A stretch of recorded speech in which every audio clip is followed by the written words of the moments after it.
একটু শেষ করার আগে একটু আমরা কথা শুনতে চাই, ওনারা 1 মিনিট আমাদের যদি একটু দেন। দেশবাসী, আপনারা সবাই শুনতে পাচ্ছেন, আমি মোহাম্মদ মাহিন সরকার, সমন্বয়ক বৈষম্য বিরোধী ছাত্র আন্দোলন। আমাদের এই আজকের অর্জন, এটি আসলে অর্জন অবশ্যই, কিন্তু এর জন্য আমাদের অনেক বেশি মূল্য দিতে হয়েছে। আমরা যে দেশকে আমরা স্বাধীন ভাবতাম, সেটি আসলে স্বাধীন ছিল না, এটি আমরা জানি, এবং এটা প্রমাণিত হয়েছে এই বিপ্লবের মাধ্যমে।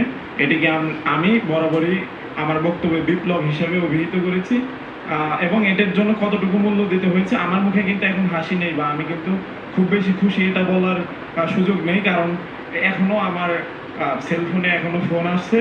আমার যে বন্ধু, আমি এতদিন যার কাছে পালিয়েছিলাম, তাকে আজকে ভোরে পুলিশ এবং সাথে ছাত্রলীগ আওয়ামী লীগের কর্মীরা ছিল, মিরপুর 12 থেকে তাকে তুলে নিয়ে যাওয়া হয়। তার বাবা মা কিন্তু এখনো কল দিচ্ছে, তার মা এখনো কল দিচ্ছে। আসলে এরকম অনেক ঘটনা আছে যেগুলো আমি বলতে পারবো না, আসলে বলতে গেলে অনেক কিছু হয়ে যাবে।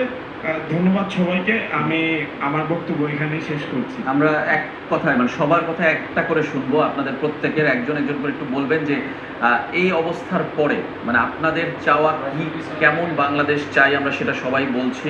সত্যিকারভাবে সেটা কি আসলে বাস্তবায়ন সম্ভব কিনা আমরা একে একে শুনতে চাই একটু সবার কথাই। আমাদের লক্ষ্য বৈষম্যবিহীন বাংলাদেশ বিনির্মাণ করা, এবং আমরা মনে করি সেটা সম্ভব।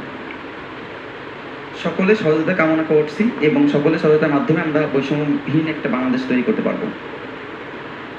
আপনাদের নিজেদের মধ্যে কখনো বৈষম্য হয়নি, কখনো বিরোধ হয়নি?